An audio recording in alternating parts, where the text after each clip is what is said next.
नमस्कार, मैं कमलेश कबीर आपका एक बार फिर स्वागत करता हूँ इस नए एपिसोड में। आज के इस एपिसोड में हम बात करने वाले हैं राहुल गांधी की। राहुल गांधी पिछले ही दिनों में अमेरिका की यात्रा पे गए थे और जब अमेरिका की यात्रा पर गए तो सेम पित्रोदा उन्होंने मीडिया से रूबरू होते हुए कहा कि राहुल गांधी अब पप्पू नहीं रहे। और ऐसा क्यों कहा, किस संदर्भ में कहा, अगर हम उसको समझें तो आपको पता होगा जब से राहुल गांधी राजनीति में आए हैं 2004 में उनका राजनीति में जो है वो पदार्पण हुआ, लेकिन 2014 के बाद में राहुल गांधी को एक अलग छवि के रूप में प्रोजेक्ट किया गया और वो छवि थी पप्पू की। अब जब हम बात कर रहे हैं राहुल गांधी की और इन्हीं शब्दों की, तो फिर इसमें जो है वो खुलकर बात करनी चाहिए। पप्पू की तरफ प्रोजेक्ट किया गया और बीजेपी ने लगातार टारगेट करके रखा राहुल गांधी को और उसका सीधे तौर से जो है वो फायदा भी हुआ भारतीय जनता पार्टी को। ये हमने 2014 में भी देखा, 2019 के चुनाव में भी देखा और 2024 में थोड़ी सी परिस्थिति अलग थी, लेकिन ऐसा ही कुछ मिलता जुलता जो है वो हमने देखा ही देखा। तो राहुल गांधी की एक छवि बना दी एक कॉमेडियन की तरह। और आपको पता होगा सोशल मीडिया पे ऐसे बहुत सारे जो है वो वीडियो आपको मिल जाएंगे। इसके अलावा संसद में भी जो है वो पप्पू शब्द कई बार गूंजा हुआ है, कई बार हमने जो है पूरे देश ने सुना है। लेकिन ऐसा हुआ क्यों, उसके पीछे की बड़ी वजह क्या है, उसको थोड़ा समझना जरूरी हो जाता है। जब हरियाणा विधानसभा चुनाव में, इससे पहले अगर पिछले 5 से 6 महीने का हम पूरा एक बार राहुल गांधी के जीवन का अगर हम स्टडी करें तो आपको मिलेगा कि कांग्रेस पार्टी ने राहुल गांधी की छवि को बेहतर करने के लिए जितना प्रयास किया, मुझे नहीं लगता कि आज तक 70 साल के जो आज़ादी के बाद का जो इतिहास है, कभी कांग्रेस पार्टी ने अपने चुनाव प्रचार के लिए भी खर्च किया होगा। और भारत जोड़ो यात्रा, फिर चाहे वो उत्तर से दक्षिण की हो या फिर पूर्व से पश्चिम की हो, भारत जोड़ो न्याय यात्रा, ये सिर्फ और सिर्फ राहुल गांधी की छवि को एक बेहतर करने का कांग्रेस पार्टी के पास एक विकल्प था, उसको आजमाया। और कुछ हद तक हमने देखा कि इसका फायदा भी जो है वो राहुल गांधी को भी हुआ और कांग्रेस पार्टी को भी हुआ। लेकिन संशय फिर वैसा का वैसा रह गया कि क्या वाकई में राहुल गांधी जो है वो सीरियस पॉलिटिशियन बन गए हैं, क्योंकि राहुल गांधी की राजनीति में कभी भी गंभीरता दिखाई नहीं देती है। और ऐसा एक मौका नहीं है, अनेक मौकों पे उन्होंने जो है वो इसको साबित भी किया है।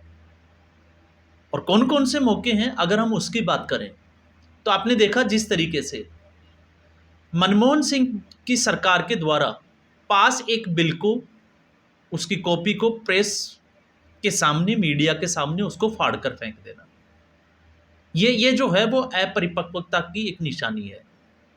सरकार यूपीए की थी, ऐसा नहीं करना चाहिए था, लेकिन राहुल गांधी ने वो किया। इसके अलावा आपने देखा जिस तरीके से नरेंद्र मोदी के सत्ता में आने के बाद में राहुल गांधी, और ऐसी बात नहीं है कि राहुल गांधी इन चीज़ों को लेकर कई बार जो है वो मुसीबतों में भी गिरते हुए नजर आए हैं। जैसे आपने पता होगा मोदी सरनेम को लेकर उन्होंने एक टिप्पणी की थी और उसके बाद में उसका खामियाजा राहुल गांधी को भुगतना पड़ा था। अदालत ने उनको सजा दे दिया था और दोषी करार भी पाया था। तो ऐसा एक बार नहीं, कई मौक़ों पे उनको जो है वो इसका खामियाजा भुगतना पड़ा है। लेकिन आपने देखा जिस तरीके से राहुल गांधी ने कोको कोला कंपनी को लेकर एक बयान दिया था कि कोको कोला जो बनाने वाला व्यक्ति था, कंपनी खड़ी करने वाला, वो व्यक्ति शिकंजी बेचता था। लेकिन जिस व्यक्ति की हम बात कर रहे हैं, जॉन पिम्बरटन जो है, वो शिकंजी नहीं बेचता था। उसने जो कोको कोला जो पेय पदार्थ जो बनाया था, वो कोला नट्स, कार्बोनेटेड वाटर और साथ में कोका जो प्लांट्स होता है उसके रस को मिलाकर एक पेय पदार्थ बनाया था, जिसको कोको कोला का नाम दिया गया। और फिर उसके बाद में ये राहुल गांधी का जो भाषण था, उसका बीजेपी ने जो है वो फायदा उठाया और इसको वायरल किया। इसके अलावा आलू से सोना बनाने वाली मशीन, हालांकि राहुल गांधी की इस मामले में मैं थोड़ा सा जो है वो इस संदर्भ में यही कहूँगा कि ये उनकी जो टिप्पणी थी उसको आधी अधूरी को काटकर जो है वो एक नई टिप्पणी तैयार की गई थी। लेकिन इस टिप्पणी के बाद में भी राहुल गांधी जो है वो बड़े ट्रोल हुए थे, क्योंकि उनका इशारा वैसे सीधे तौर से जो है वो प्रधानमंत्री नरेंद्र मोदी के ऊपर था। इसके अलावा ये दो बातें हमने प्रमुखता से देखी। इसके अलावा भी अगर हम देखें तो आपको पता होगा जिस तरीके से उन्होंने राजस्थान में अशोक गहलोत की सरकार के समय एक रैली में उन्होंने कुंभाराम लिफ्ट जो योजना थी उसको कुंभकर्ण का नाम दे दिया था। ये टंग ऑफ स्लिप था, स्लिप ऑफ टंग था, सॉरी। लेकिन इसको भी जो है वो विरोधी पार्टियों ने और जितने भी जो सोशल मीडिया पे जो इन चीज़ों को ट्रोल करने में जो है वो जिनको मज़ा आता है उन्होंने इसको बहुत ट्रोल किया। और फिर उसके बाद में हमने देखा संसद में, तो संसद के पटल के ऊपर राहुल गांधी ने जिस तरीके की हरकत की उससे फिर जो है वो देश के सामने ये बड़ा सवाल था कि राहुल गांधी राजनीतिक तौर से कितने परिपक्व है, क्योंकि 55 साल की उम्र में भी कांग्रेस पार्टी के कार्यकर्ताओं और उनके नेताओं को जो है वो राहुल गांधी अभी युवा नजर आते हैं। लेकिन क्या 55 साल के व्यक्ति की जो बुद्धि है या जो परिपक्वता है राजनीतिक, वो कितनी गहरी है उसकी समझ आपको मिलेगी जब उन्होंने संसद के पटल पर मेरी आंख और जिसके बात करें कि अपनी आंख और मेरी आंख की एक टिप्पणी की थी, जिसमें आपको पता होगा उन्होंने सीधे तौर से प्रधानमंत्री नरेंद्र मोदी को कहा था कि वो अपनी आंख को मेरी आंख पर डालकर जो है वो नहीं देख सकते। और उसके बाद में उन्होंने, आपको ये भी पता होगा कि एक स्पीच दिया था और उस स्पीच में बहुत गंभीरता से उन्हें उसने राहुल गांधी ने जो है वो प्रश्न चिन्ह उठाए थे। मुद्दा बड़ा गंभीर था और लगा कि राहुल गांधी जो है वो फॉर्म में है। लेकिन जब बैठे और उसके बाद में आई थिंक शायद रवनीत सिंह बिट्टू या ज्योतिरादित्य सिंधिया, इन दोनों में से कोई एक कांग्रेस का उनका कुलीग था, और उसकी तरफ देखते हुए राहुल गांधी ने आंख मारी और उनकी जो मेहनत थी, जो मेहनत वो करके आए थे और जो संसद में उन्होंने बोला उसके ऊपर पानी फेर के चले गए। तो ऐसा नहीं है, कई मौक़ों पे राहुल गांधी ने साबित किया है कि वो जो है वो एक फनकार है। जितने जो कॉमेडियन जो जाते हैं उनसे ज़्यादा राहुल गांधी भी जो है वो अपनी रैलियों में हंसाते हुए नजर आते हैं। लेकिन इस बार मामला था हरियाणा विधानसभा चुनाव में, और इस वक्त राहुल गांधी ने, हालांकि कांग्रेस पार्टी जो है वो भारतीय जनता पार्टी के ऊपर बड़ा आरोप लगाती है कि भारतीय जनता पार्टी ने राहुल गांधी की छवि खराब करने के लिए बहुत पैसा जो है वो खर्च किया है। लेकिन पिछले 5 महीने के बाद में राहुल गांधी जो है वो एक बार फिर फॉर्म में नजर आते हुए दिखाई दिए, और फिर एक सवाल खड़ा हो जाता है कि ऐसा राहुल गांधी के साथ ही क्यों होता है। तो उसके पीछे की 2 बड़ी वजह हो सकती है। एक बड़ी वजह कि राहुल गांधी के जो आसपास के जो नेता है शायद वो ही नहीं चाहते कि राहुल गांधी जो है वो बड़े लेवल के राजनीतिज्ञ बने, इसलिए वो उसी तरह की स्क्रिप्ट जो है वो तैयार करके देते हैं। या फिर राहुल गांधी की भारत को लेकर समझ जो है वो कमजोर है, और उसकी प्रबल संभावना भी है। क्यों है? क्योंकि राहुल गांधी जिस परिवार में जन्मे वो ग्रामीण और भारतीय कल्चर से दूर, जिसको हम कहें कि चांदी का चम्मच लेकर पैदा हुए। उसके बाद में जिस तरीके से उन्होंने विदेशों में पढ़ाई की, विदेश में रहकर, तो भारत से ज़्यादा उनका विदेशी ज्ञान बोलता है। और ऐसा इसलिए क्योंकि हरियाणा में विधानसभा चुनाव के कल आखिरी दिन था, और उससे पहले एक रैली में राहुल गांधी ने जलेबी को लेकर जो टिप्पणी की, क्योंकि उनको खाने के लिए जलेबी दी गई और फिर जलेबी पर उन्होंने जो ज्ञान दिया, उसके बाद में राहुल गांधी पूरे दिन भर जो है वो जलेबी के उस फैक्ट्री को लेके जो है वो ट्रोल करते रहे, और मुद्दा बना राहुल गांधी की समझ का। क्योंकि जलेबी की फैक्ट्री ये मुद्दा हो ही नहीं सकता। मुद्दा होना चाहिए, अगर हम इसको गंभीरता से देखें तो मुद्दा होना चाहिए कि राहुल गांधी की भारत को लेकर समझ कितनी है। क्योंकि जब भी राहुल गांधी विदेशी मंच पर जाते हैं तो फिर वो उनके स्टेटमेंट इसी तरीके के होते हैं, जिससे भी आपको अंदाजा लगेगा कि राहुल गांधी भारत को कितना समझते हैं। और ऐसा नहीं है कि राहुल गांधी से पहले उनके पिताजी राजीव गांधी, उनका भी एक किस्सा जो है वो बड़ा चर्चा में रहता है, और ये उस वक्त ज़्यादा चर्चा में आया जब 2019 से पहले, आपको पता होगा, कांग्रेस पार्टी ने प्रधानमंत्री नरेंद्र मोदी के खिलाफ अविश्वास प्रस्ताव लाया, और उस अविश्वास प्रस्ताव में प्रधानमंत्री नरेंद्र मोदी ने इस बात का जिक्र भी किया था।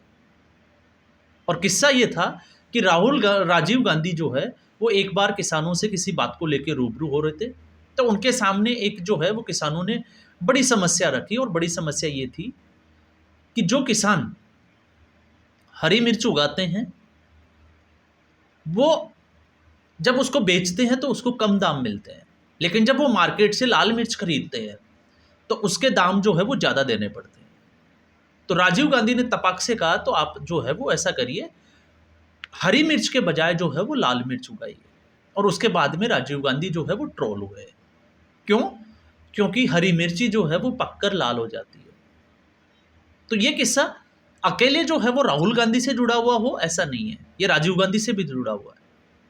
और जब राहुल गांधी इसकी बात करते हैं कि जलेबी, तो जलेबी जो है, राहुल गांधी ने जिस तरीके से ये बात की कि ये जो जलेबी है, जिस व्यक्ति की बात की, और उसके बाद में उन्होंने बोला कि ये जो है वो बहुत सारे लोगों को रोज़गार भी दे सकता है, इसकी एक बड़ी जो है वो फैक्ट्री होनी चाहिए और इसको एक्सपोर्ट भी करना चाहिए।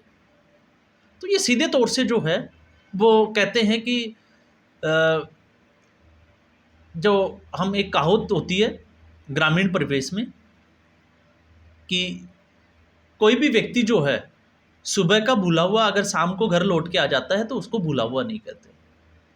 और दूसरी एक कहावत है, लौट के बुद्धू घर को आए। अब कैसे?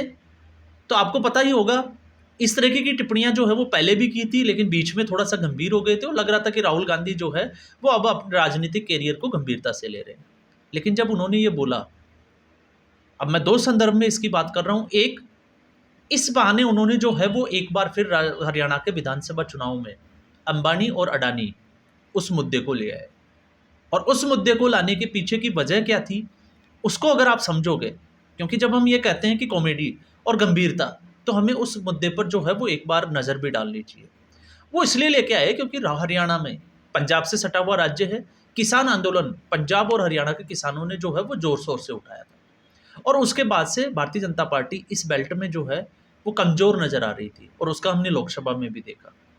पंजाब में भारतीय जनता पार्टी जो है वो कुछ भी हासिल नहीं कर पाई, और हरियाणा में 10 में से 5 सीटें लोकसभा चुनाव में मिली। तो किसानों का एक बड़ा मुद्दा, दूसरा था जातिगत जनगणना का। लेकिन जो कांग्रेस पार्टी 20 दिन पहले तक जो है वो लीड कर रही थी और ऐसा लग रहा था कि कांग्रेस पार्टी सत्ता में आ सकती है, और अचानक से कुमारी सैलजा का जो विवाद बना, जिस तरीके से जस्सी पटवाड़ के नामांकन रैली में 12 सितंबर आप याद कीजिए, वहाँ से डॉक्टर अजय चौधरी को जो है वो कुमारी सैलजा टिकट दिलवाना चाहती थी, लेकिन जस्सी पटवाड़ को, और ये हम मैं बात कर रहा हूँ आपके उलाना और जो बरवाला जो क्षेत्र है उसकी, और जस्सी पटवाड़ की नामांकन रैली में दलित समाज को और कुमारी सैलजा की जो जाति थी उसके ऊपर जिस तरीके की टिप्पणी की गई, उसके बाद से कांग्रेस पार्टी बैकफुट पे थी। तो जो कांग्रेस पार्टी के पास जो मुद्दे थे, अब वो मुद्दे जो है वो काम करते हुए नजर नहीं आए। तो इसलिए राहुल गांधी को मजबूरी में एक बार फिर अंबानी और अडानी इन दोनों को लाना ही पड़ा। इसलिए उन्होंने जो है वो जलेबी को लेकर निशाना साधने की कोशिश की, लेकिन जलेबी का अधूरा ज्ञान जो है वो राहुल गांधी की, जिसको कहें कि राजनीतिक फजीयत या मजाक बना के रख दिया। जब उन्होंने कहा कि एक ऐसी फैक्ट्री होनी चाहिए, और प्रियंका गांधी उसको लेके जो है वो ट्वीट भी किया कि जलेबी जो है वो भारत के बाहर जो है वो एक्सपोर्ट भी करी जानी चाहिए, और उसमें जो है वो कर्मचारी स्टाफ जो है वो रोजगार, क्योंकि रोजगार भी बड़ा मुद्दा होता है, तो बहुत सारे लोगों को रोजगार भी मिलेगा।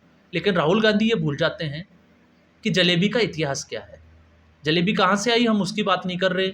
लेकिन सदियों से जो है वो जलेबी भारतीय मिठाई का एक हिस्सा रहा है, और जलेबी बनने के बाद में जो है वो ताज़ा खाई जाती है।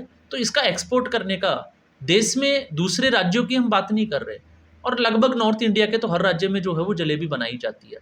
आज भी शादियों में जो बुजुर्ग लोग हैं, पुरानी पीढ़ी के लोग हैं, वो दूध के साथ जलेबी ही लेना पसंद करते हैं। लेकिन खैर, राहुल गांधी जिस परिवार में पैदा हुए हैं उनको शायद ये पता होगा। तो जिस तरीके से उन्होंने ज्ञान दिया, तो उस ज्ञान के बाद में एक बार फिर साबित हो गया कि राहुल गांधी अब अपनी जो है वो पुरानी फॉर्म में लौट रहे हैं, और उस पुरानी फॉर्म में लौटने का जो है वो फ़ायदा किस पार्टी को है और नुकसान किस पार्टी को है, इसमें मुझे लगता है कि किसी को जो है वो बात बताने की ज़रूरत ही नहीं है। इसलिए मैंने, आपको पता होगा इस मुद्दे को, क्योंकि जिस तरीके से राहुल गांधी का मजाक उड़ाया जा रहा है, मैं उसके फेवर में कतई नहीं आता। क्योंकि राजनीति में एक पार्टी दूसरी पार्टियों के जो है वो मजाक भी उड़ाती है, उनकी जो है वो आलोचना भी करती है, लेकिन मुद्दा ये होना चाहिए कि जिस तरीके से जलेबी की फैक्ट्री की राहुल गांधी ने बात की, उस हिसाब से ये आपको अंदाजा होगा कि राहुल गांधी की राजनीतिक परिपक्वता और भारत को लेकर समझ कितनी है। तो फिर इसके बाद में सवाल ये उठता है कि क्या राहुल गांधी के आसपास के लोग जो है वो इस जिसकी हम बात कर रहे हैं कि राहुल गांधी भारत को समझने में अपरिपक्व नजर आते हैं, तो फिर वो होमवर्क कितना करते हैं और उनकी स्क्रिप्ट क्या राहुल गांधी को देने के लिए इन मुद्दों पर नहीं होनी चाहिए। तो मुझे लगता है कि ये जो है वो उनकी टीम को इसके ऊपर जो है वो वर्क करना चाहिए कि राहुल गांधी को कौन सा मुद्दा उठाना चाहिए और किस जगह पे और कितने समय के लिए उस मुद्दे को उठाना है, और उसके ऊपर राहुल गांधी का ज्ञान कितना है और उसमें राहुल गांधी को कितना दुरुस्त करने की ज़रूरत है। तो आज के एपिसोड में बस इतना ही। उम्मीद करूंगा ये वीडियो एपिसोड आपको पसंद आया होगा। वीडियो को लाइक करें, शेयर करें, चैनल जरूर सब्सक्राइब करें। धन्यवाद।